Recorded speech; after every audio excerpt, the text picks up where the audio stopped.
The guys take you from the NBA to college basketball to the NFL Combine, grow some fresh burgers in the lab, let you know what they are currently listening to, and weigh in on what makes ravioli a ravioli. All that and more this week on Just Press Play. How many losing seasons does Tom Brady have to have before you can fire him? Well, he's got to have one. He's about to win the MVP. Yeah, this is right. The only thing in Minneapolis is steakhouses, bars, hotels, and the combine. It's not an unnecessary roughness. It was a completely necessary roughness. The man rushed for 170 yards is what he got credit for, but he walked and ran a total of like 300 yards. As soon as it came out of my face, I knew how dumb that was. Here we are, another week, and the Just Press Play pod rolls right along. Guys, what's going on? Not much. What's up? Just kicking it. Well, I wanted to start the show off. I think we're going to do a little different way. We're going to start it off with, I want to do what we're going to call the layup line. And we're just going to kind of do some quick hitters. What you saw in sports or in music or in movies, just what you saw this week that kind of grabbed some attention. And the first thing I want to talk about is James Harden snatching Wesley Johnson's soul on national TV last Wednesday with that crossover. And then, to me, the most disrespectful thing I've ever seen in an NBA game. When he just held it? Where he just looked at him. He even licked his lips. He licked his lips and just looked at him. I thought it was badass. Well, it was rough. I mean, if you're that guy that got crossed over, Harden could make it better going, look, I wasn't trying to I'm sorry. It was just, I was in the moment, but it was kind of a disgraceful play. But he was, though. He was trying to, he crossed him over and he looked at him. It was like, yeah, I just made you look stupid, and now I'm going to highlight the fact to everyone here, just to make sure everyone knows I just made you look dumb. But isn't that the best part of sports, though, right? Like, it's the competition of one person against another, and then someone just straight up beats them. Like, relish in it, you know? Well, so it rose to me a few questions that I wanted to ask y'all. First, if you're Wesley Johnson, if that's Dad, that's you. First of all, you're guarding James Harden, that's a daunting task. Luck. He's probably going to win MVP this year. Yep. And that happens. And obviously he knows right away, like, shit, he got me. But even if he doesn't fall, he knows I just got. What do? Do you fake an injury? Do you go to the ref and say he pushed off? I mean, or do you just shrug? And I think you get up, you shrug, you go back down next time on defense and you beat the floor because you're fixing to give him hell. I mean, it's on.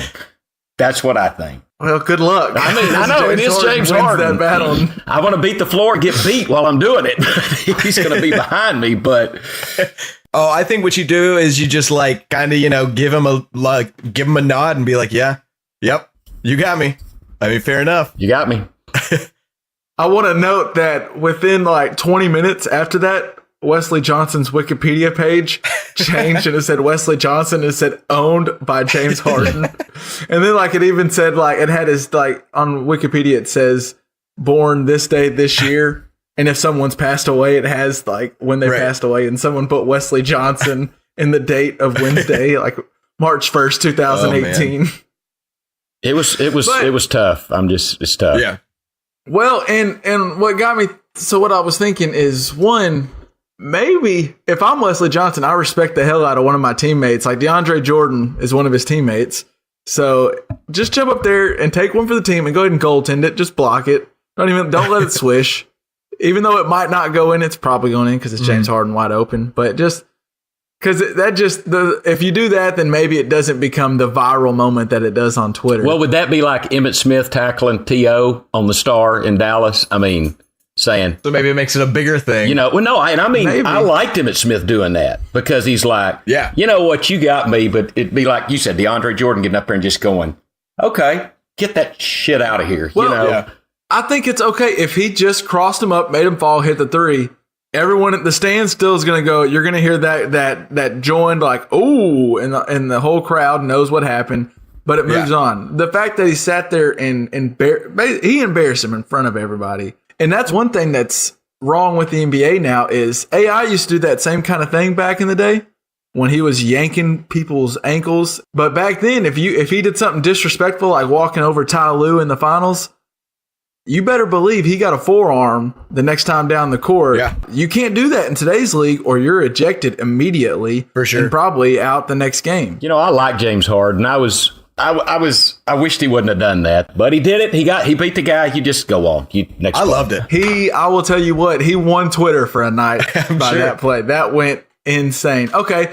And that gets me to the next play that kind of broke Twitter. I think the following day on Thursday, it might have been Friday, but LeBron goes behind the back between the legs of the defender as he's going through a pick and roll. Beautiful play. How much was skill on that and how much was luck? When he passed it to himself between someone's legs behind the back, right? And then went and got the easy layup. And fit. Well, he got an and one. Someone fouled him and he made the layup. So, I mean, I don't know how you can accidentally do that. Like, that's like, sure, statistically, there's a chance that your atoms will all line up and you can walk straight through a wall, but the chances of that happening are so slim that it'll never actually happen. I think that's a similar situation. Like, I don't think there's any way that you accidentally, like, I think if it were an accident, by the time the ball got back into his hands, if he's at all normal, which he's not, obviously, but if he were, the response would be like, holy shit, what just happened?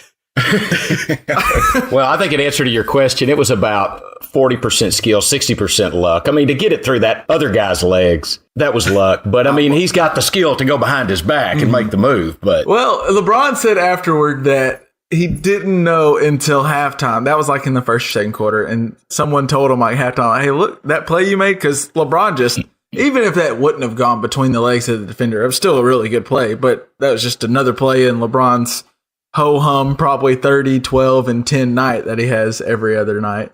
But they showed him, and he said he didn't realize he went between the legs, and that wasn't on purpose. But he claimed it to be the best play of his career. I know. Didn't he tweet congratulating himself, kind of?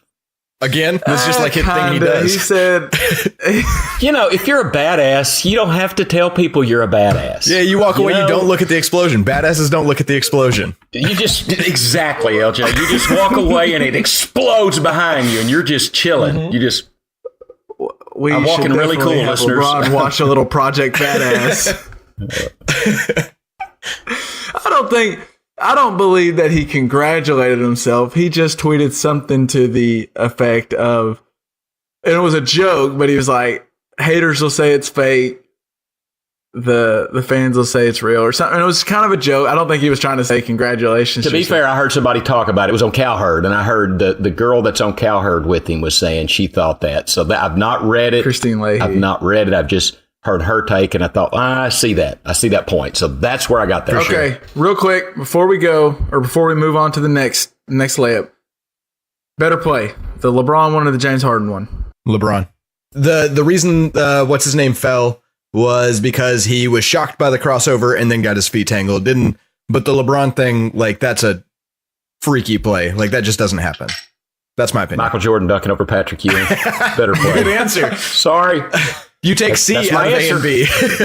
I mean, yeah. I took none of the above. I'm sorry. Hey, you're not wrong. Guess the ages of the three people in the podcast right now.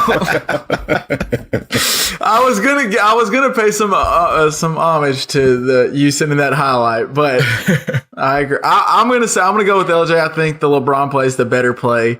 The James Harden one is awesome, but I think that's more just he put an exclamation point on the end of it. Just a better play was LeBron. Well, and I'll say I think that which one would I rather be on the court for? I'd rather be on the court for that James Harden play because, like, just the feeling of what just happened, like, there's got to be some, like, intense emotions that go with that, you know, whereas the LeBron is just kind of like, what did that just happen? That's weird. And then you just keep playing or whatever. Yeah, you kind of look confused on the LeBron one, but if you go back and watch the James Harden one, Trevor Ariza was like walking up to the scores table, getting ready to check in, lost it. He didn't know, he couldn't control what he just saw. He couldn't believe it. Hey, when Jordan dunked over Patrick Ewing, I was watching it. I came out of my chair and said, my God, you know, just went nuts. For sure. Correct me if I'm wrong, Dad, but is it possible for a big time Jordan fan to talk LeBron without somehow throwing Jordan in there at some point? I mean, that's probably a fair question. No, it's probably not possible. Okay, if I'm being honest. Another layup here is, you may have somehow missed this on NBA Twitter is a very fast moving thing, and it is very intriguing. And J.R. Smith, another storyline that happened out of Cleveland is J.R. Smith got suspended from a game. I believe it might have been the game where LeBron did his amazing play, or the game after, one of the two. But J.R. Smith got suspended for a game, and the next day we realized it was because he threw soup at his assistant coach, Damon Jones. You heard me correct. And sources are saying that it was broccoli and cheddar soup, which, wait a minute, I love broccoli and cheddar soup. Yeah, that does feel like a waste. What? Do you have do you have thoughts on that? I don't know what thought one could have other than why. I guess, if soups go, I would rather have like a chicken broth soup thrown at me rather than broccoli and cheese. But I think like a cold pea soup is what you want thrown at you if you have to have a soup thrown at you. Yeah, if you have to have a soup thrown at you, it wouldn't be broccoli and cheese. I'll just say it wouldn't be that. What I'm wondering did he throw a can of soup? Did he throw a piping hot soup? Like, I guess that's the question. If you threw a bowl of hot soup at a man, that's tough. Well, if you threw a can of soup, that's tough as well. That'd have been. You think NBA players have Campbell's soup on them at home anyway? But like, I don't even know what that especially when is. they're around their coach. Well, so they were. One of Paul Pierce mentioned that what had to happen, obviously, is Damon Jones. Who, shout out to Damon Jones. He's been riding LeBron's coattails since I can remember. But that's. Only NBA dieharders will know that he's like the 15th guy on the roster for a lot of LeBron's teams. But Paul Pierce was saying that the only way this happens is if Damon Jones, after a game or at some point, whatever, J.R. Smith's going through some stuff, and Damon Jones has one of those burns where he throws in there, whether it's about his game or about maybe a way he looks or a girlfriend. I don't know. He says something that kind of tries to get at J.R. Smith, and J.R. Smith gets so mad that all he does is he reaches and throws the first thing he finds. Yeah. But there's a flaw in that I didn't think about until you mentioned these guys don't know what a can of soup is. They have cooks. Like they don't have cans of soup in the locker room. So the only thing I could think is he was eating a bowl of soup. And then it got me thinking of what's the worst soup to throw at someone as far as just to waste the soup. Like broccoli and cheddar is definitely up there. It's one of my favorite soups of all time. Gumbo. So is How much time does that take? But wait, are you saying the worst soup because it's a waste of the soup, or the worst soup because I got to clean myself up? I'm not even thinking about Damon Jones. Well, I hope it's not like a tomato soup where his nice dress shirts got red all over it or something, or a really hot soup that burned him. But I'm just talking about, I think soup's an underrated food as it is. Absolutely. Absolutely. I'm just going to throw that out there. I don't eat soup enough, but when I do, I thoroughly enjoy it. I've never been upset at a bowl of soup, honestly. I don't think I have in my life. What's your favorite Campbell soup? What's your favorite Campbell soup? I'm a Chunky's guy. I like the Chunky soup. Enough. Okay. I go home style chicken noodle. Just the old school. Okay. Home style chicken noodle. If I'm going old school, I like the home style chicken noodle, but if I like the chunky one, and they have a bacon potato soup or something. Yeah. And I'm getting my Tony C's, and shout out to Cody. He knows I'm throwing some Tony C's all up in that thing, and maybe some hot sauce if I got it. It's going to be good. Okay. My favorite soup over all these years, chicken and wild rice. That is a good soup. That's a really underrated chicken soup. And wild rice. Very underrated. I love it. It's my favorite, but a little Tony C's and a little Tabasco. Absolutely. Just a little splash. Yes. The best soup to get thrown, well, I don't know if it's a soup. Is ramen noodle? Is that a soup? No. I don't think so. No, I think I would call it a soup. Kind of comes out soupy. I'd call it a noodle and a broth. I guess. So yeah, I call it a soup. That sounds a lot like a soup. That's soup. Good God. Oh, I wouldn't call it soup. I'd call it noodles and broth. Okay. Yeah. As soon as it came out of my face, I knew how dumb that was. Can you describe chicken noodle soup for me? I think it's noodles and a broth. Speaking of some basketball stuff, I don't know if y'all saw what Anthony Davis did over the month of February, when Boogie Cousins went down in January, like 26th or 7th, right at the end of the January. And Anthony Davis, for the month of February, averaged 35 points, 15 rebounds. The first player to ever do that for an entire month besides one person, which was Karl Malone. I guess he was a pretty good player. But Karl Malone was okay. From the old guy. All right. Karl Malone was a really pretty good player. Okay. He just had Stockton. No big deal. I want to. Bill Simmons says Karl Malone's stats are a little overrated, but that's a topic to get into another day. Stockton helped him. Stockton was amazing. Whoop, that's bookmark. Bookmark that one. Here's 4 games that Anthony Davis had in the month of February, and then we can roll on. 53 points, 18 rebounds, 5 blocks. Jeez. 45 points, 17 rebounds, 5 blocks, and 5 steals. Jeez. 44 points, 17 rebounds, 3 blocks, 6 steals. And 42, 15, 2 blocks, and 3 steals. That's ridiculous. That's insane. Give me his particulars. How tall is he, Kevin? Well, that's the reason he's so awesome is because when he was first, throughout high school, he was like 6 foot, 6'1", 6'2". And then all of a sudden from like junior year to senior year, he sprouted up, maybe sophomore to senior. He sprouted up like a foot. He's like 6'11" now, probably 7 foot. Is he 6'10"? It says 6'10" on Wiki, yeah. His arm's huge. But what that did for him is he learned the game of basketball as a guard. And now all of a sudden he was the start of unicorns, which the NBA is now this new thing where you want to get a unicorn like a Kristaps Porzingis or a Joel Embiid. But Anthony Davis is, or Giannis, the Greek Freak is definitely, if I would have forgot to say him, that would have been a sin. But Anthony Davis just is reminding us real quick that while he's on New Orleans and getting wasted away, it seems like he is one of the best players in the NBA right now. He's perfect for the style of play that the NBA is. And I really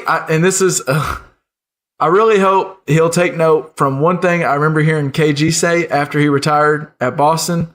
KG said if there's one thing about his career he could fix, it was wasting his prime on mediocre teams. He wished he would have not been as loyal and forced his way out of Minnesota, even though he loved Minnesota.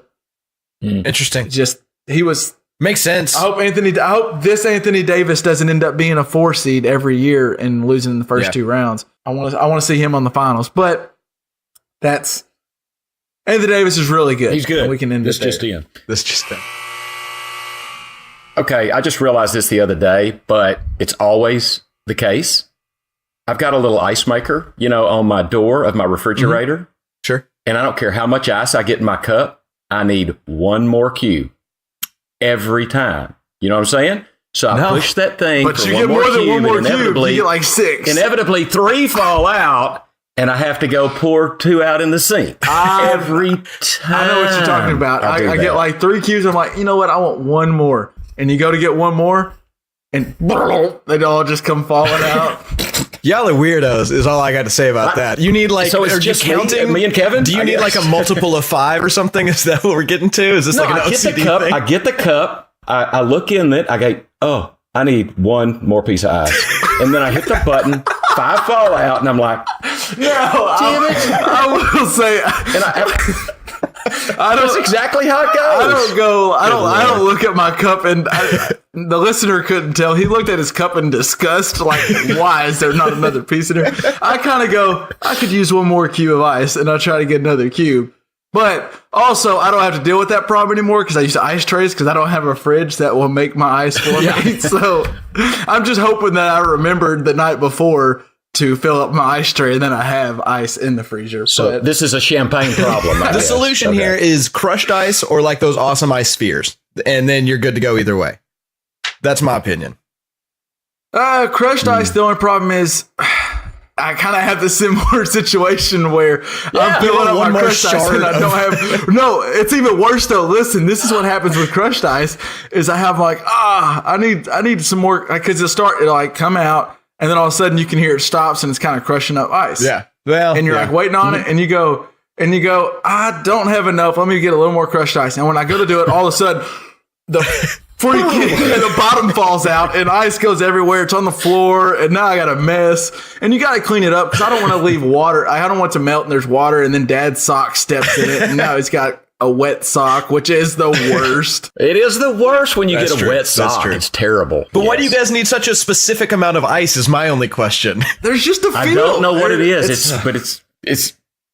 I feel like I need a little more ice every time. I don't have like a 6 cube rule, but I have like I look at it and I go, I need some more ice. I've never felt like I've had too few ice, and I've only felt like I've had too much ice when there's not enough like to pour my drink in there. You know, it takes up a large majority of the volume of the glass. That's it. That's my only ice problem I've ever had in my life. Well, I can tell you for sure. I don't care if I'm at a fast food restaurant and I get my own cup, and they, have the ice. I never do it once. I never just go bzzz and leave. Never. So crazy. Ever. I always have to hit it again. I just.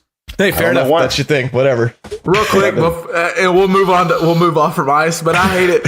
I hate being the guy that has to say easy ice at Sonic, but I hate it when they put so much ice. I get like one drink of Coke, one drink, and then I'm just ice. At least Sonic does have good ice, but everywhere else I have to tell them I don't want too much ice because they'll just load it up. I wonder if they'd understand if you told them take my ice, fill it up, and dump about half out, and then put it one more time for a second and try not to catch all of it.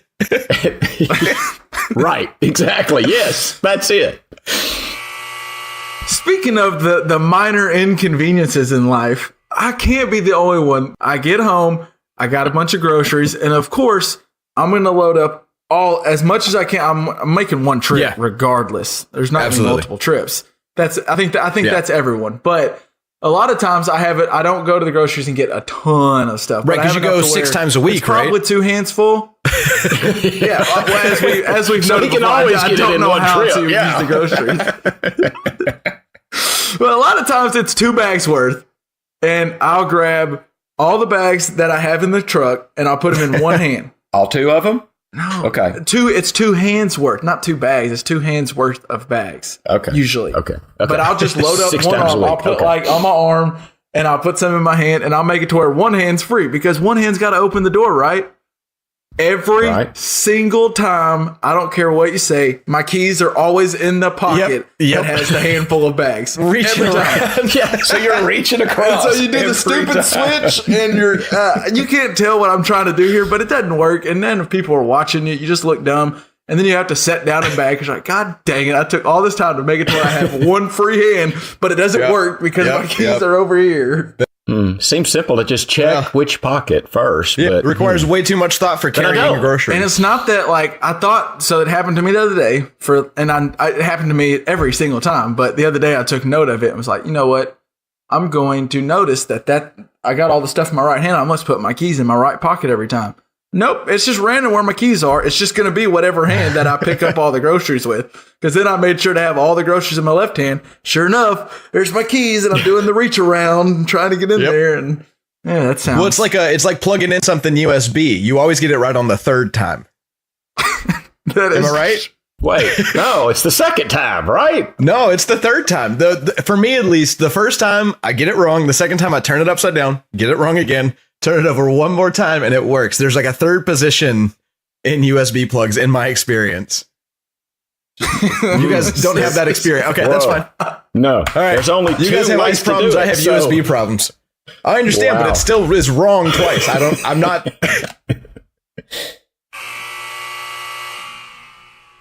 All right. Pop-Tarts are ravioli. Prove me wrong. What's the question? Pop-Tarts are ravioli. Prove me wrong. Raviolis are ravioli. Well, I was going to say ravioli is hot, but Pop-Tart, I like a good toasted brown sugar cinnamon. But ravioli's always with tomato sauce, isn't it? Or cheese. It's always got a sauce. No, cheese you can sauce. stuff it. No, you can fill it with anything. No, you make baked ravioli and you just fill it with like spinach or something. You know that people do that all the time. Pop-Tarts are hard. They're hard. They've got a little crunch to them. They're not like noodly soft. Well, I mean, does a noodle have to be soft? I mean, preferably. Unless you like stale noodles. You like stale, hard noodles? I mean, what? Well, but like if you bake your ravioli, it's not soft. It's got a crisp to it. I don't know if I've never had baked ravioli. Yeah. Oh, well, first off, you should because it's delicious. First off, you're making a mistake. Yeah. If anything comes from this conversation, try some baked ravioli. I'm just saying. Okay, with some like Pop-Tarts, sweet ravioli. Oh, I got it. Yeah, I was Pop-Tart, sweet, ravioli, savory. Yeah, what's the fruity? There's no fruity flavor in a ravioli. There's no sweet ravioli. So savory. ravioli is defined as savory. Is that what you're saying? I've never had a sweet ravioli. Well, you also never had baked ravioli, so there's a whole world that you don't know about ravioli. Well, there could be. There's a lot of things I don't know about ravioli, apparently. I think that the ravioli is not dependent on what you stuff it with. Well, And also, if you had a Pop-Tart with a savory filling, does that make it ravioli now? I mean, it's disgusting. We can agree on that, but like, is it not ravioli? yeah, I was going to say, that sounds awful. I don't want like a pizza Pop-Tart. Yeah. Well, I mean, that's a Hot Pocket. They call those Hot Pockets, right? Yeah, so is a Hot Pocket the same thing as ravioli? Is a Hot Pocket a ravioli? I'm asking you guys now. Tell me why it wouldn't be. And then is it a Pop-Tart? It's not. Why would No, not it Hot is Pocket be a not. ravioli? Because no, because that's bread on a Pop-Tart. Ravioli almost always has a sauce. Because But no, it's baked not. ravioli- LJ, this is a stupid LJ thing. You can dip your baked ravioli in a sauce, but it doesn't necessarily need a sauce. That's not a defining factor of ravioli. I can't prove you wrong, but you are wrong. And I know that's great not a good argument. That's a solid argument. Okay, I'm going to think about the ravioli Pop-Tart thing and come up. It's not. You're wrong, but I'm going to think of why. And get some baked ravioli while you're at it. okay, I'm going to. Absolutely. Last topic in the layup line, and I don't want to blow your mind, Dad, and break your heart, but starting July 1st, 2018, Best Buy says they will no longer be selling the Humble CD in stores. Whoa. The CD's going away. CDs is going away. Starting July 1st, 2018, Best Buy will no longer have CDs in there. Let's take a How does that second. make you feel? Yeah. Let's mourn. Yeah, can we have Hold a on. moment of Hold silence? on, I'm pouring one out for CDs, pouring some of my 40 out. Pull out a little liquor. A little OE. I'm going to have to clean that single malt up off the floor, but Well, to be fair, I haven't bought a CD. I can't remember the last CD I bought. That is the truth. I can't remember the last CD that I've played. So, I mean, I get my music by Spotify now. That's how I get my music. I listen to records more often than CDs. That's a fact. so Yeah. but my question for you, can you remember the last time you went into Best Buy? Yeah, absolutely. Did you go over to the CD aisle and peruse it? Or no? I didn't, but I will tell Don't the you reason normally? I do. Yeah, well, Best Buy, that before probably, I mean, y'all were born, but I don't know when Best Buy started, but they were the baddest ass CD store of them all. They had everything. I would go to Little Rock because we didn't have a Best Buy in Texarkana, and I would make time to stop by Best Buy and peruse the CD aisle. That was a huge deal. Fair. Yes. Well, I just know, and I feel like I bring up Lane more often than not, but I did live with the guy for like 5 years. But if we would go to Walmart to get like the Supercenter to get a bunch of groceries, we would go to the grocery store and we would go to the CD aisle every time. I never really bought a CD because I was not using CDs that often, but Lane would always buy like, Taylor Swift's new CD or something. He's a big Shake It Off fan. But we would always go, shout out to T Swizzle, but we would always go check the CD out. And that's just, and I understand, every time I go to Best Buy, I don't buy a CD, but I do always go check out the CD aisle and just see what's in there, just because it interests me. Just kind of sad. Hey, Target, on the other hand, says that it will still sell music CDs, but it's going to be under a consignment basis, which is basically they're only going to pay the labels for CDs when customers buy them rather than buying the CDs in bulk and paying for big shipments. So I'll never get rid of my old CDs. Tammy's on me to get rid of them. I probably never will, but I haven't bought. Last one, Kevin, you bought me Prince Purple Rain. Good. You were in New Orleans. to Prince. Yep. Yeah. I think it was like Rain. and that is an art that I hope those never go out. That was at like an actual record store on Bourbon Street. We went in and me and Cody were going around, a big music guy with me. We just looked and we sat in there for like 30 minutes just looking at stuff he bought. Like, I think 2 or 3 vinyls maybe, but There's nothing. I saw that and it was like a special edition, like Live's DVD, which I don't even know if you have a DVD player, but it had it had a DVD in there and it had like a couple CDs, and I thought, this just screams Dad. And it was pretty soon after. There's nothing that talked about quite Prince, replaces so. the idea of going through physical music. Like there's a bookstore near where we live, and they've got like, $1.50 vinyls, and I will go through them any chance that I get, even though it's the same stuff every time. It's What I miss the most is getting the jacket out, like getting the album, getting the jacket out, reading who wrote the song, who's the guitar player on the song, who's the drum. I used to really read the liner notes. I miss that. I don't do that anymore. now you just got to go to Wikipedia. I Google it up and I see who's in the band. but it's not I the go, same. "Hey, he's the guitar player. Here's the drummer." It's not the same. I agree. I'm trying to I agree. decipher Prince's like eyeballs and hearts and stuff like that, and the number 4, and it was fun. It was. He was the first one did that. Yeah. It seems like, though, it's not making a comeback because we're not buying it like crazy, because there's no way people my age have as many vinyls as like you would have a CD at CDs. But vinyls are still a really cool thing. A lot of people my age, I know LJ's into it. I mean, Hank has some vinyls upstairs at your house. They're Vinyls are coming back. They're the best-selling physical I don't know if they're music coming media. back as in, it's the best physical style of Best-selling, media. yeah. You for said that music, it's the best physical medium for music, LJ? Best-selling. Best selling. Okay. Is it, the people, the old hands like Mike Dillinger, you know what I'm talking about in Dallas? He's got, I bet, 1,400 albums. And that's all he listens to. And he swears that the vinyl is a more true reproduction of the music than binary code, I guess, on a CD. I, as someone who deals with it professionally, think that it can be if you've got the best equipment available for your record player. But even having the parts to do that are expensive. And then on the other hand, that's just talking about like the general song. If someone's creating a song today, the concept of recording exactly what's happening is much better than the idea of recording to a medium that you have to scratch in what the sound waves look like. It's the tradition of it and the blowing off of the record and the picking out the record and the hearing the little warm poppy sounds. That's what makes a record experience the experience that is amazing. Not the audio quality's on par with everything else, but not better, in my opinion. I get that. I will say, and this is a topic, before we get off of this, I want to mention this, and I think we'll have this conversation on a later podcast in greater detail, but I really hope I'm worried in people my age, the art of listening to an album from Start the to first finish. song to the last song is slowly declining. Mhm. There's a reason why, and it's not just, it's all genres of music.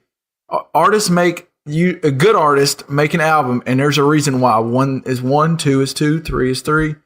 And I think that is slowly fading. I do too. The art of I actually listening to an album. I have a differing opinion. I think that died completely and now is starting to come back with people like Childish Gambino and Kendrick Lamar and Lin-Manuel Miranda is another example of Kanye West does and it. I think it's coming back. People are starting to listen to whole albums again because there's a lot of gatekeepers out there who are like, "Oh, you like Kanye? Well, tell me what the 7th track on Secret Life of Pablo is." We talked last week a little bit about Sean Miller and what the FBI and ESPN had reported, that they had him on a wiretap discussing a $100,000 payment for DeAndre Ayton. I want to go on the record real quick and say shout out to us, pat ourselves on the back here. I don't think any of us really condemned. We kind of said it's a bad look for Sean Miller, but we didn't really condemn him. And Sean Miller did a total Reggie Miller nut grab at his press conference this week. Hey, but And he just did got it- all the he chips did and it- put it on Sean Miller. He did, but he did it respectful. I mean, it was, if you can grab those things respectfully, he did. Because, really, he was respectful. So the report said that Miller discussed a $100,000 payment with a former ASM employee, Christian Dawkins. We discussed some of this to confirm that DeAndre Ayton would go to Arizona. And then, so Mark Schlabach, but him and ESPN he reported through ESPN originally that through this FBI investigation, this wiretap took place in 2017 during an audio wiretap thing over the phone. The FBI had it. Then ESPN corrected that later and said, no, we're sorry, this happened in 2016. Then they came back again later and corrected it and said, no, actually it did happen in 2017. We don't know when, but it happened sometime in 2017. And all this happened because 24/7 Sports started to add up some dates. And the original time period that ESPN said that this wiretap happened was they said it happened in 2017, but the FBI notified everybody when they were, because I guess you have to tell people if you've recorded them on the phone. I think that's some kind of law. States. They notified them that we do have recordings of you on the phone, and it was from this time to this time, which didn't make sense on ESPN's report. So that's why they backtracked so hard. I hope they didn't like pull a hamstring or something as they were backtracking off all these statements, because ESPN analysts like Jay Billis, he said on Saturday after this report came out that Sean Miller's career was over. Seth Greenberg said that he will never coach again. Dickie V came on and said that this is the worst thing basketball has ever seen, and they all buried Sean Miller. And Sean Miller came out with his press conference. If you haven't seen it, we're going to link it on our website on the JustPressPlayPod.com or on JPPPod.com. What Sean Miller said in some of his press conferences, he came out and basically said that he said he's innocent. He's never broken any rules. Some of the interesting things he used to me was he never knowingly broke any rules while at Arizona. Interesting asterisk. So I don't know if that's him saying he might have broke rules while he was, because he was Xavier, right, Dad? Nah, it sounds right, but I wouldn't swear to it. It sounds right. I think it's where he made his comeback and he was good there. And then he also said, I never paid a recruit or prospect or their family to come to Arizona. He kept solidifying to Arizona. So he's not, I don't know if he necessarily said he's never done it, but he's never done anything at Arizona.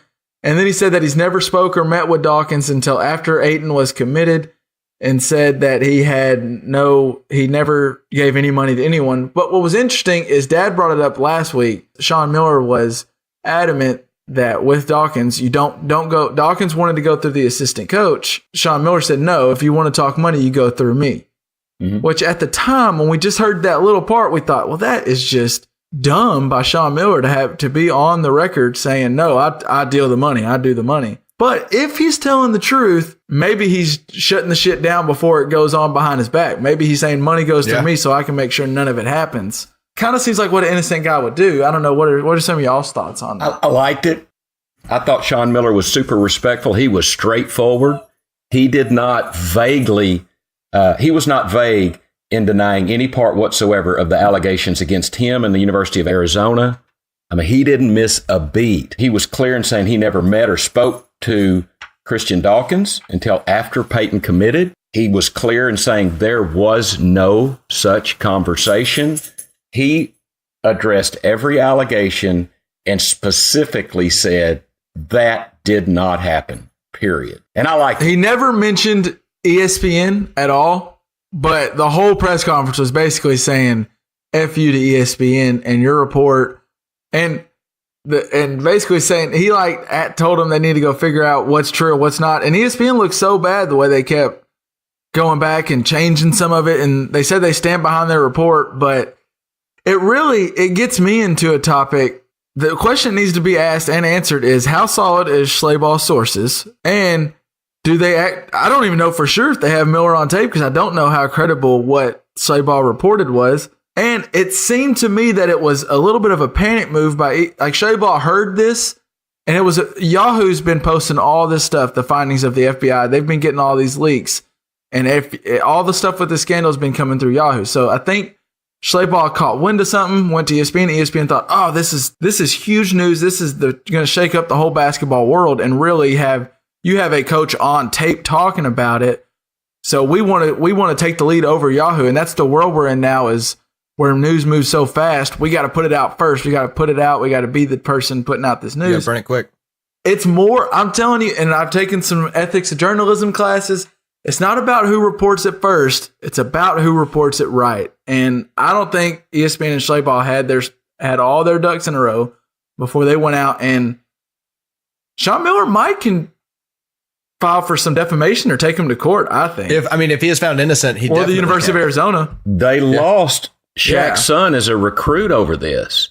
And I'm telling Shaq's son. That's big time. And Shaquille O'Neal coming to games and things like that, like Arizona. That cost Arizona some money, some big money. They have got a calculable That's what's huge loss. about it. If that's defamation of character, if that was libel or slander, and ESPN's too good, they got to know. You better know what, if you're going to go say that, you better know it. And I hope You got to have that right. If you're going to go put that man's career, to say better that, have it right. you better be right. You better that's the be world right. we live in And right then to now, have though. all those analysts and everyone's so quick to, oh, well, this came out Friday. Jay Billis and all them on College Game Day. You got to go get your hot takes out there and throw it out there. That's why ESPN, you better be right. There better be 100% sure that your sources know what they're talking about and that you got this. And it's like you're saying, not only is losing Shaq's son big because the dude, I don't know what number it is, but he's a high recruit. He's a very good player. Losing that talent's big.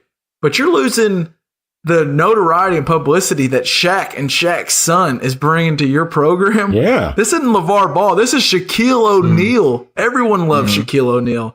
And he's going to be on the sideline, courtside, all 7'3" of them, 300 pounds. So you're going to see him. And not only did he not decide not to go to Arizona, he decided to go to UCLA, your Pac-12 rival. Yeah. Well, what I wonder, Kevin, and It's I a think big loss. You hit on this a little bit, but is it Arizona against the world? And do they parlay that into an NCAA title? So here's my question. I wonder, in a Calcutta, does the price of Arizona, did it just go up? I mean, I think the price of Arizona just went up.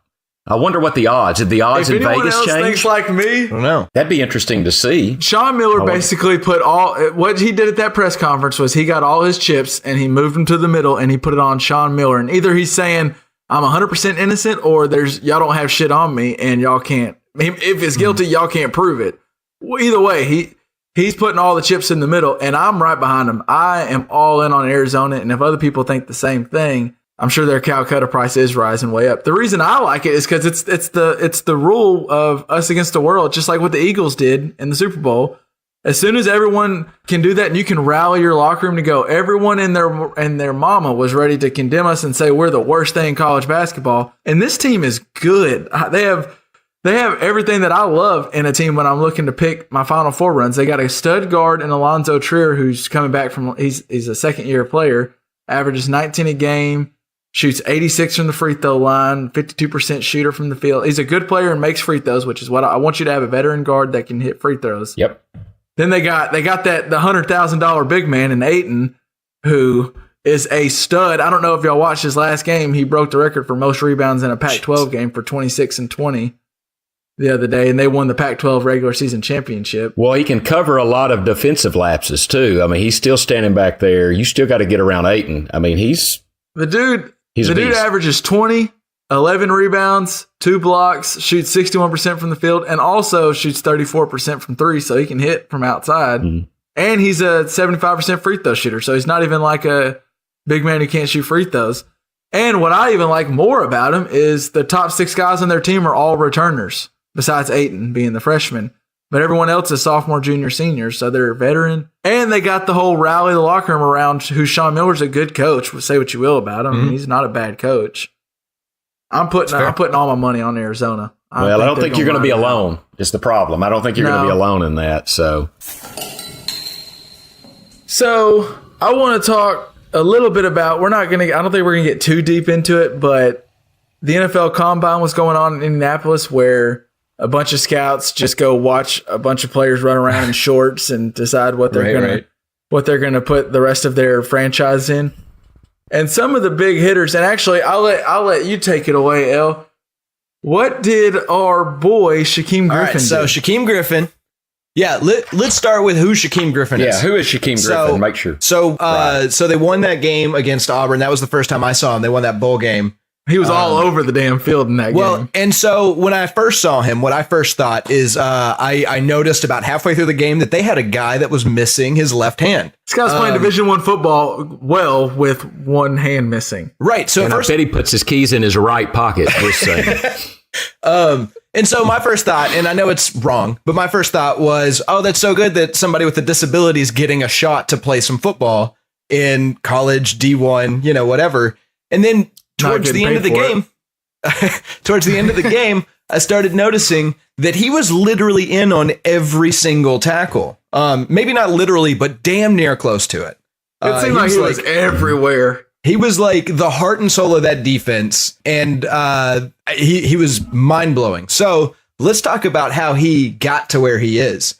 So he, when he was born, when he was in the womb with his twin brother, who is a corner for the Seattle Seahawks right now, Shaquille Griffin. Oh, by the way. Yeah. They were twins, and Shaquem had this fibrous strand of amniotic membrane wrapped around his left hand. Let's let it take his hand, I guess. And they tried to figure out how they were going to deal with that. And his parents are Terry and Tangi. God bless them. They said, we're just not going to treat him any different. And when he was about 4 years old, he had so much pain in his hand that he would constantly wake up in the middle of the night crying and yelling and screaming.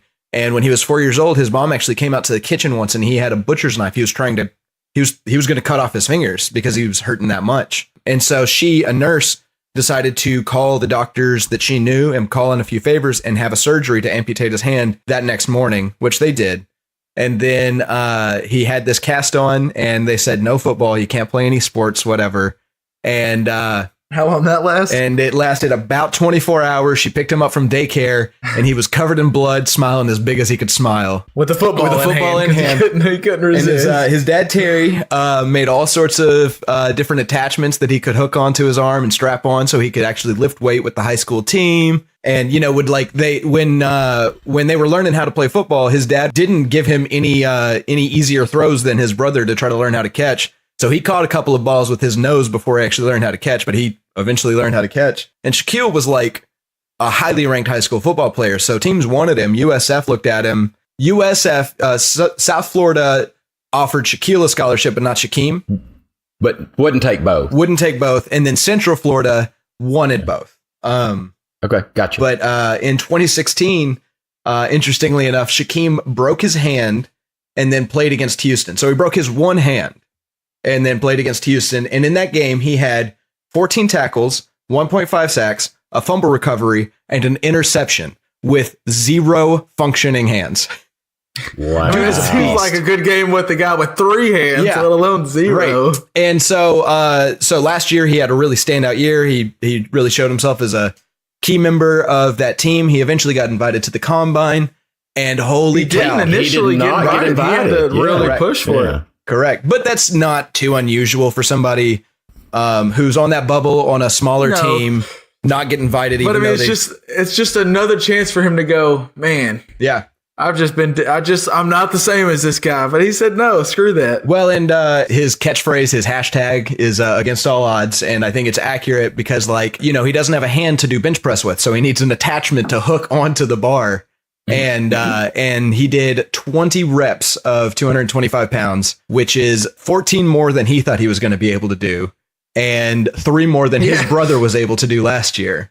Wow. The most he'd ever done in his life was 11 reps of 225. And at the combine, on the biggest stage of his career, he hit it 20 times. And then what did he go do? Yeah. What about his? And on Sunday, he went to go. Yeah. Tell me something about that. On Sunday, he went to go run a 40 and ran a 4.38 official 40. It was unofficial, and then they said the official one was a 4.38, which is the fastest by any linebacker since 2003. And maybe the fastest of anybody over 225 pounds ever. Did I heir that right?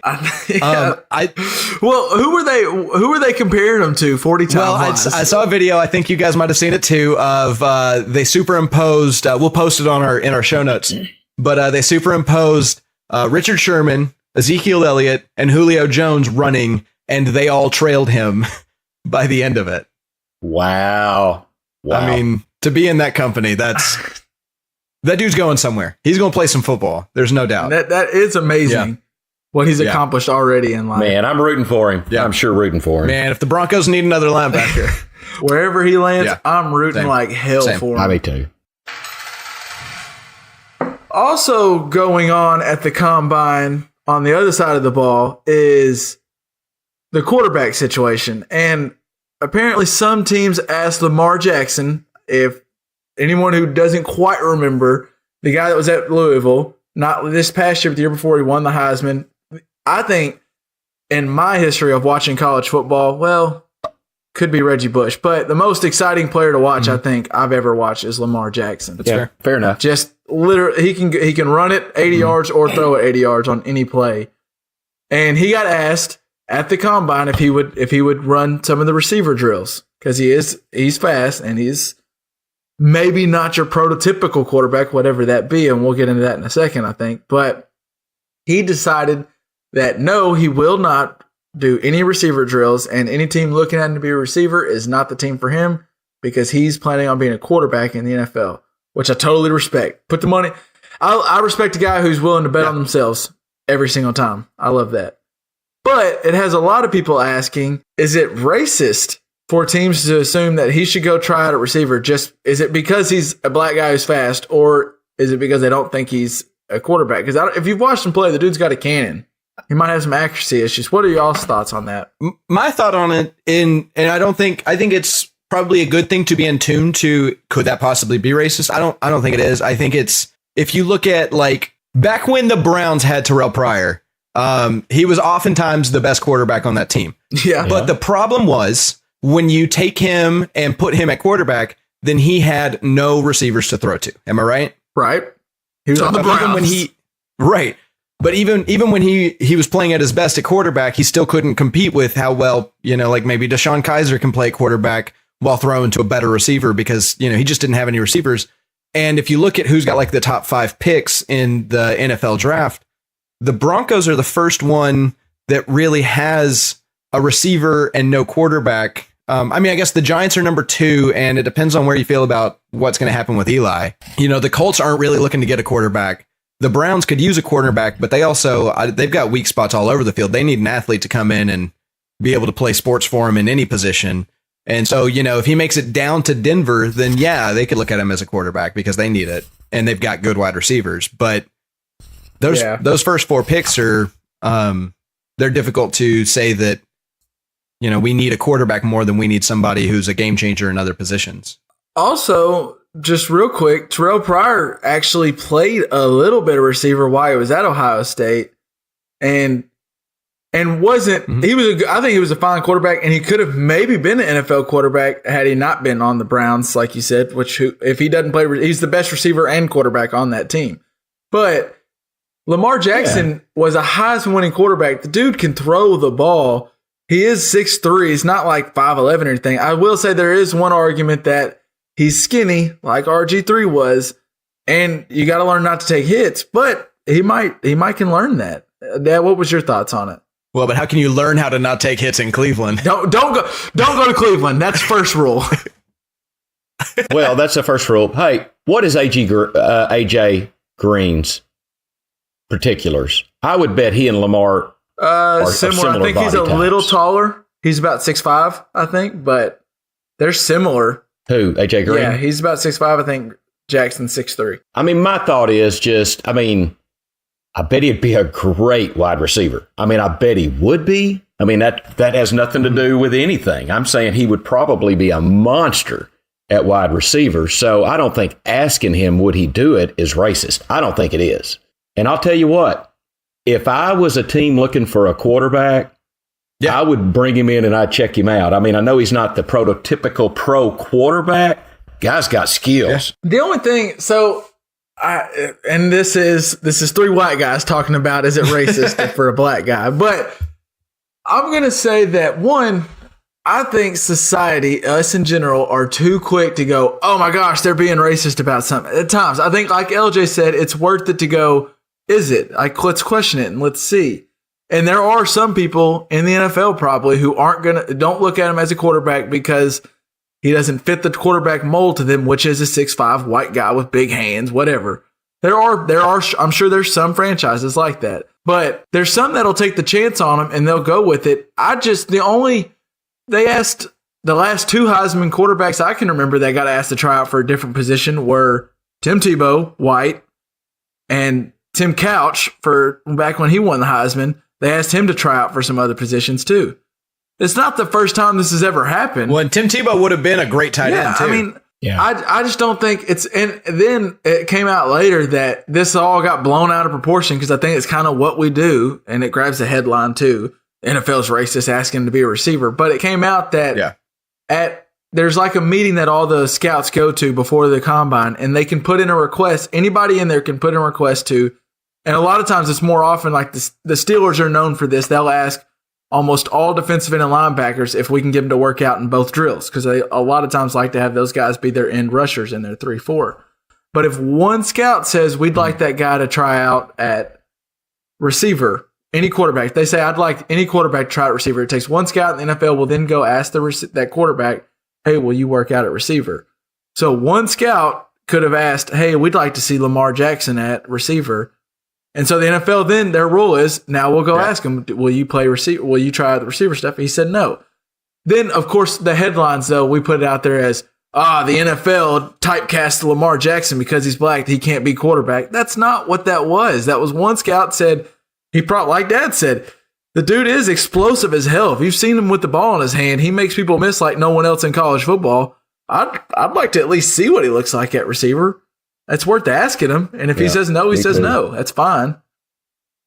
I just think we're too big into let's grab the headline and say the NFL is racist and they don't think he can be a quarterback, that we jump all over it and it becomes the biggest story of the combine. When they asked Lamar Jackson about, did anyone ask you specifically to work out as receiver instead of quarterback? He's like, no one specifically. The NFL just sent that thing and asked if I would do it. And I said, no, I want to be a quarterback, which is totally respectable. Well, and I want to address something you said, Kevin. I mean, it is three white guys sitting here talking about being a racist. It doesn't mean that we don't have some perspective, but it does seem like an African American's perspective might be different. And I respect that, and I would welcome that. I can tell you that I know all three of us, and if we're racist, it's not on purpose. We don't mean to be. And if somebody points out to one of us, I know y'all really well, that what you're saying is racist, we would try to change that. I mean, I just know that that's not what we represent, or what if we find racist people around us, we distance ourselves from them. I mean, that's not what we approve of or speak up of. And so I hope we don't sound that way in this. If we do, you can point it out and I will try to get better from it. But I don't feel like it's a racist thing what happened, and I don't feel like we are racist. And I'm off my tangent. I agree with you. I'd like to say to anybody listening, please enlighten us if you think we're wrong. We'd love to learn more. I agree. With that being said, I think we can end on this. I am excited as hell to see where Lamar Jackson goes. If Denver does mess around and draft him, I will be all eyes on it. I won't be upset about it at all. I'm looking for it. I think if Lamar Jackson goes anywhere besides really Cleveland, because I think he does need to go to a team where he has some players around him. There's some guys that can go to a team and get hit over and over again and kind of figure it out. But Lamar Jackson doesn't need to go to a team where he's the best athlete on both sides of the ball. Yeah. And that's Cleveland's in a little bit of trouble. And I want to go ahead and let all the listeners know that keep an eye on the JPP pod. I think we're going to have an all combine breakdown of what's going on with the quarterback stuff, what's going on with the Kirk Cousins stuff, and the snippets coming soon later this week. So just keep an eye on that. I think we're going to really dive deep into what happened in Indianapolis this week. And now we are going to completely change directions and get on to a little something that we like to educate ourselves at times. And LJ, I feel like there's something that's been in the news that I'm just going to give you the ball. Here, the ball's in your court. So, there is a way, it turns out now, to surprisingly cheaply grow meat in a laboratory instead of on an animal. Okay, all right. I'm not as hungry as I was. Okay. All right, but here's the deal. Intrigued. Here's the deal. So we talked about stem cells like a couple weeks ago, right? We talked about stem cells and how they're cells that essentially haven't been told what to be yet. So you can give them a certain page of the playbook and then they can learn what to be. Yes. So if we collect animal stem cells and tell them to be this muscle fiber or something like that, then we can grow hamburger meat. There are a lot of benefits to this. I think the first thing to think about is like it's kind of, it feels icky, right? Like it just doesn't feel right. My initial thought was, I would agree. If you think about where you get sick in food is through foodborne illnesses often come through like cross-contamination during the slaughtering process. So if you eliminate that, no more foodborne. Well, no, not many more foodborne illnesses. You cut out a lot of it. And also, you can, if you're growing your meat instead of farming your meat, you can have The grown man out of everybody is chuckling to this. The dad of the group, not the 4-year-old.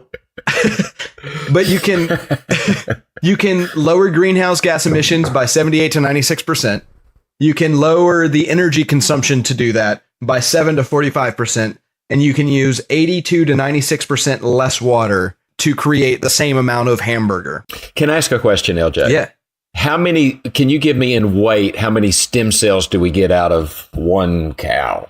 I mean, I have no idea on that. But I'm just wondering, does it multiply in meat? I mean, is only as much meat as stem cells? So the way it works is, at least from my understanding, and again, I'm not a scientist, but you start with a certain, however many stem cells you need to kind of get the clump going, and then that will divide upon itself and create whatever it needs to create.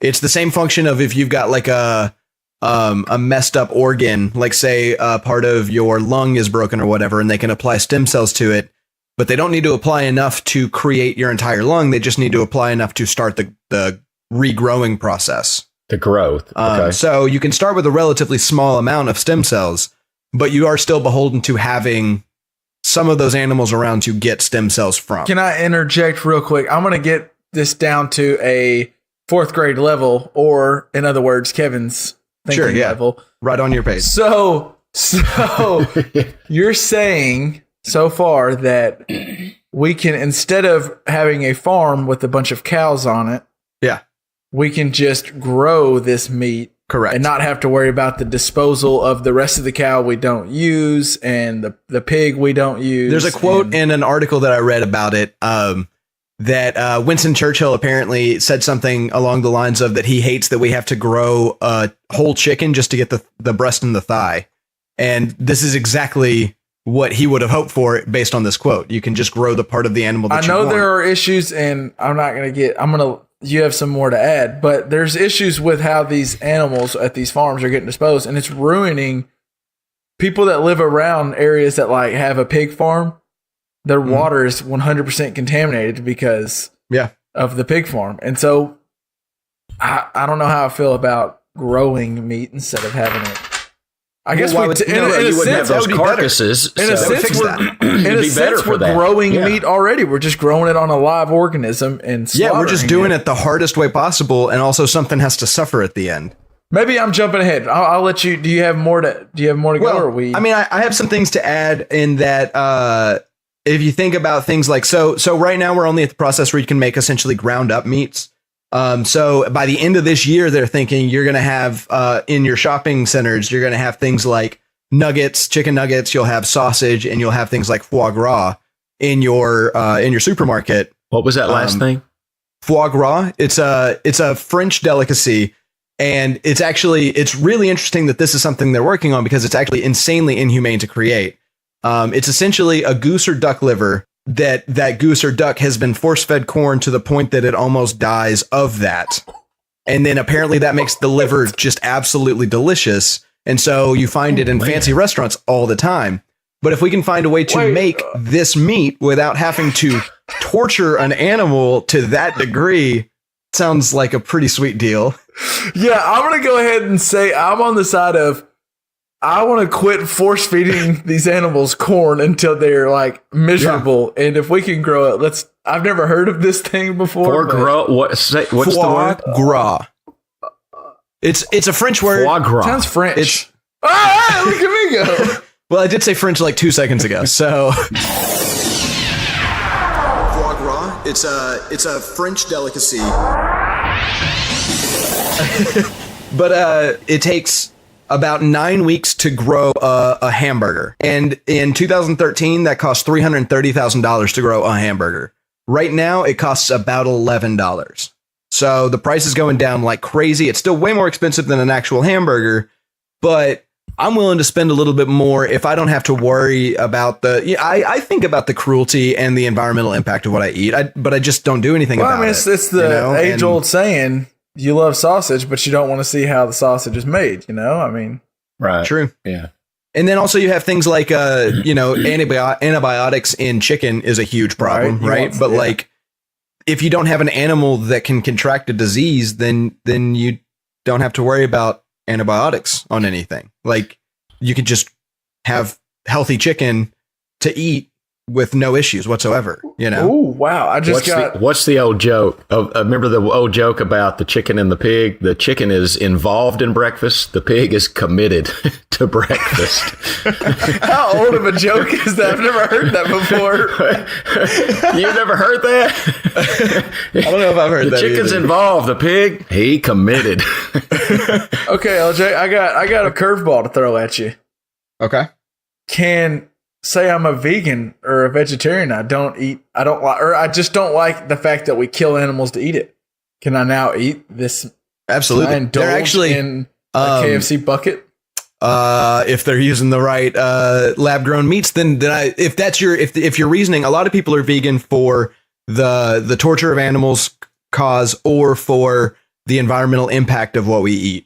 And if you can solve both of those problems, then yeah, most vegans will go back to, if they have a taste for it still, we'll go back to eating meat. But you're still getting stem cells from live animals. I think that will be where they won't do it, right? Yeah, potentially. I mean, stem cells are not an invasive thing that you do to an animal. It's generally something that you get off of a fetus that isn't going to come to term, which is, like we talked about, is kind of the problem that a lot of people have with humans is, where does life start? So is this a live human or whatever? But we don't really care if the animal gets killed in the same way. Yeah, which totally logical. Right? But so you're right. Some people will still definitely be beholden to the something had to suffer for me to get this here, whether it's suffering in the sense that, I mean, it would be much less, and I would not necessarily consider it suffering personally, but it would be, yeah, there's still some people that would have issue with that. Another interesting thing is that potentially a lot of religious leaders have come out and said that it would be considered kosher or halal.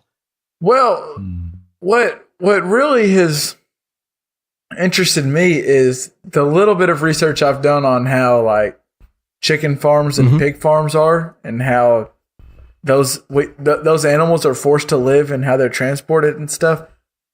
I'm kind of all for this. Like, this seems like totally logical and makes sense to me. At first thought, I was like, "Whoa, I don't know." And let me throw you out something else that's pretty neat too. Is if you can control. So when you're growing, say, hamburger, that a lot of what makes hamburger have the flavor and the texture it has is the fat that comes with it. But if you're just growing the muscle fibers, then you can decide what kind of fat you want to package it with. You can put it with straight butter if you want to, or you can put it with like some omega-3 fatty acids that help with your heart, you know, like, so you get 100% lean meat, like, you know, they have like 90 absolutely whatever. Oh, wow. Yeah. Okay. So that's something to think about. And then the other thing that I think is sponsor is the TB12 of this. Could be. The other thing that I think is really interesting about it is it would seem that you could do that with anything you could get a hold of stem cells for. So have you ever wanted to try ostrich? Because that wouldn't be that hard. Have you ever wanted to see what apparently in the Galapagos, the giant tortoises were so tasty that they could never get them back to Europe because the sailors would eat them before they get there. We could have, Whoa, I never heard that. Yeah. Okay. Wow. Yeah, so we can have giant tortoise in our grocery aisle in Texarkana. I wouldn't mind some tortoise. Common knowledge again. Jeez. Okay.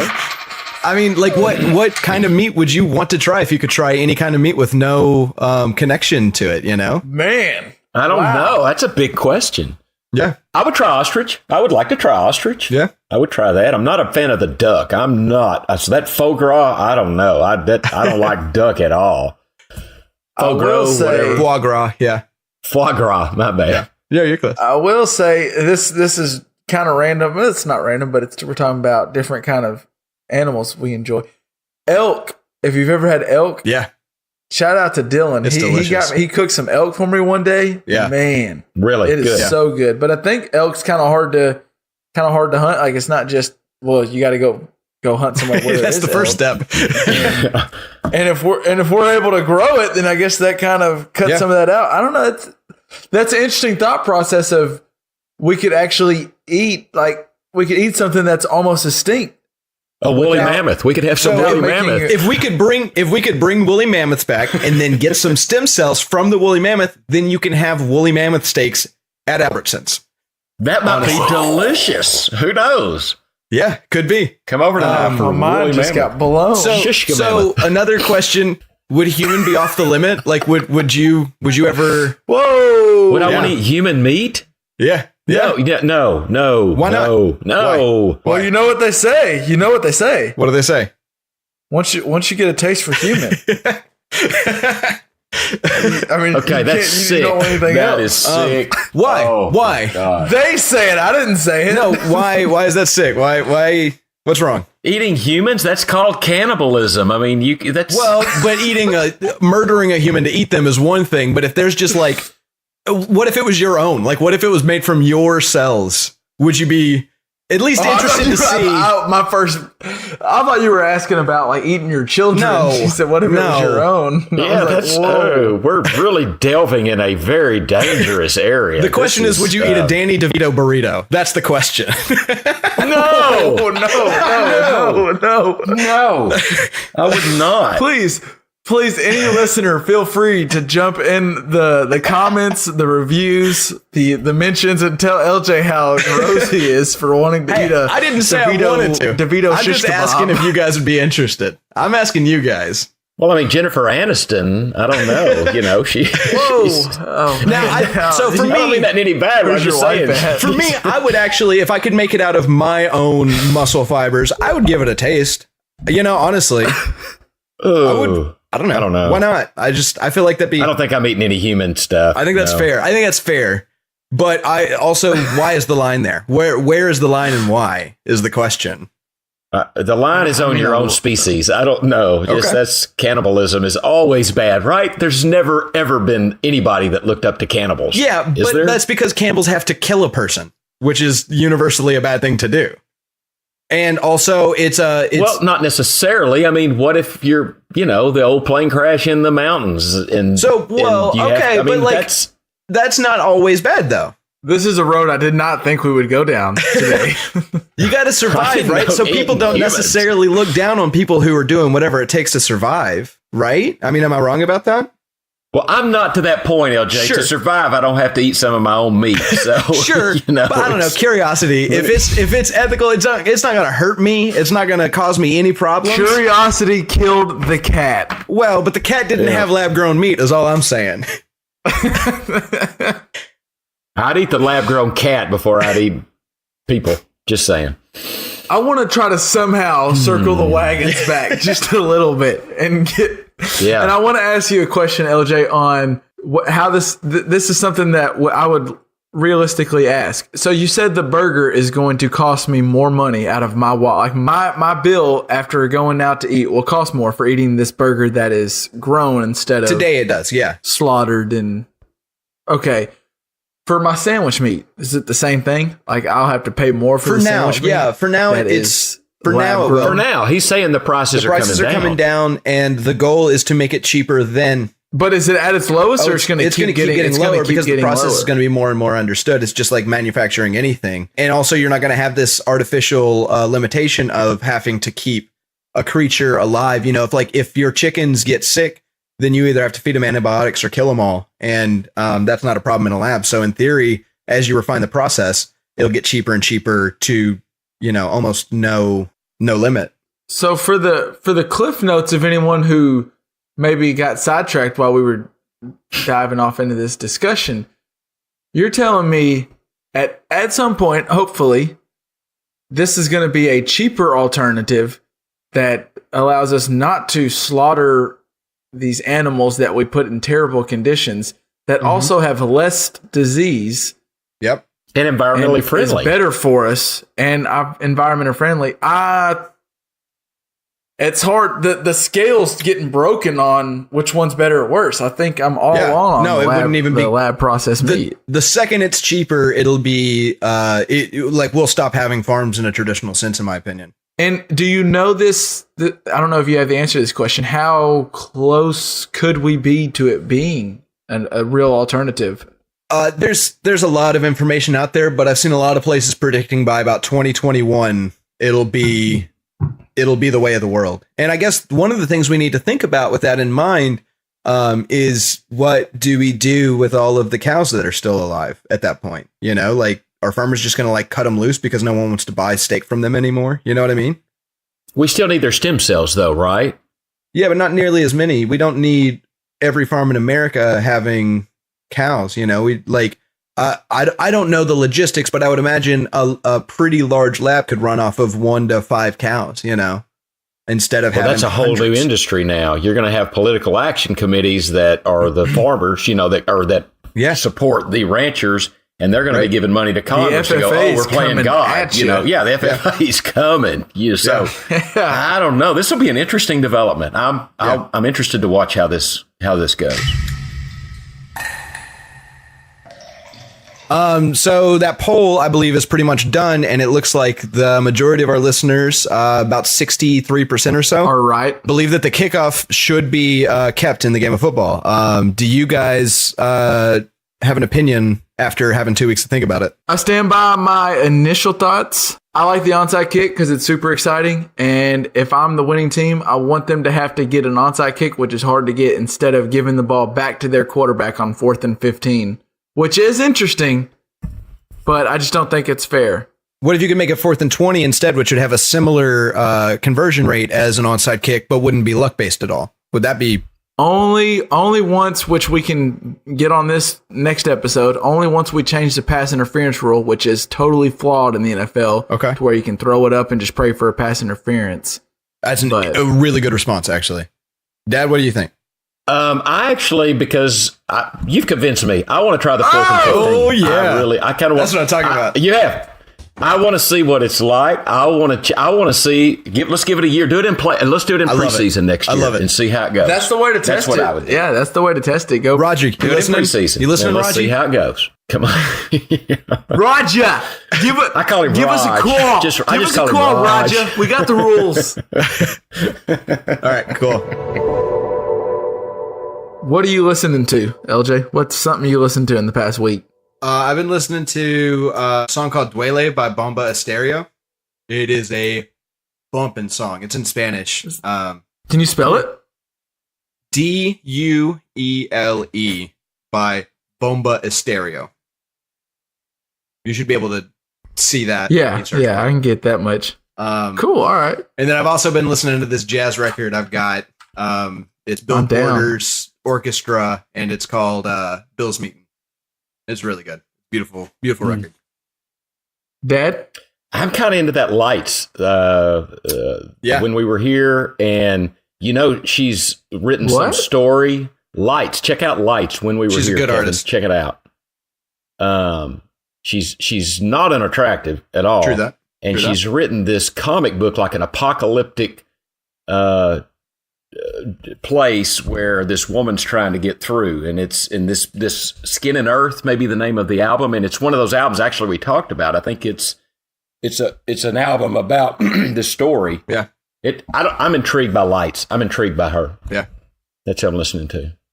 Bro, what about you? So, yeah. Well, you know, I was listening to some Kanye West, Jay-Z, Watch the Throne the other day. I think that's a really good album. I love it. Run the Jewels. Have y'all ever listened to Run the Jewels? I need to listen to more. I don't know if you'll like them too much. RTJ3. I don't feel like it's Dad's type of music. It's hip hop, but it's not like your flavor, I don't think, honestly. But I'd give them a shot because they're good. LP. But also, I've been listening to Room for Squares, John Mayer. Fair enough. That's good. I've just been listening to John Mayer. Great album. Yeah, me too. Yeah, his best album's Try. Probably Continuum. It's what? Trio. It's what? Trio. Yep. Yeah, I'm with LJ. Best album right there. I was on Continuum. Try is close. I don't know. Try might be. The Trio is That's my favorite album. He's doing things with his guitar that it takes 4 hands to do. I don't know how he's doing it. So it's amazing. That's a 3-piece band. I mean, that's 3 pieces, and listen to the musical talent. It's good.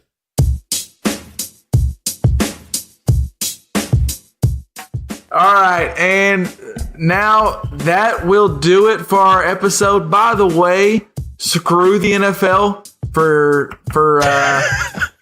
what's his name, Mara, listening, Roger? for the head of the hopefully you quit listening and you're ready to pay us. But if you still are, one of the people of your catch committee or your rules committee at Mara, the guy for the Giants, came out and said that unanimously the NFL decided that Des Bryant did catch the ball against the Packers in the playoffs. What? Why do you want to take my wound, open it up, and pour salt and alcohol and any other thing that burns into it just to tell me what I already know, which is Des caught the god dang football?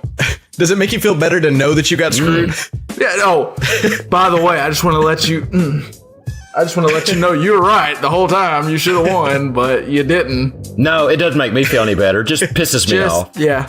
All it did was piss me off. I don't understand why it comes out, but just another week, and the Just Press Play pod rolls on, and the NFL makes another bad PR move. They're synonymous. So, as always, keep pressing play. You can always find us on Facebook at Just Press Play Pod, or on Twitter at JPP Pod, or you can now find us on the web at justpressplaypod.com or jpppod.com. Like always, we want to hear what you have to say. Leave us a review. Tell us why LJ is completely wrong on wanting to eat other humans And ravioli. and if you have any thoughts on if ramen's a soup or not a soup, or just really anything we said that we were wrong on, tell us. We'd love to either argue or concede that we're wrong, because that happens a lot. We do that. So keep listening. Please keep hitting subscribe, and as always, man, just press play. Peace.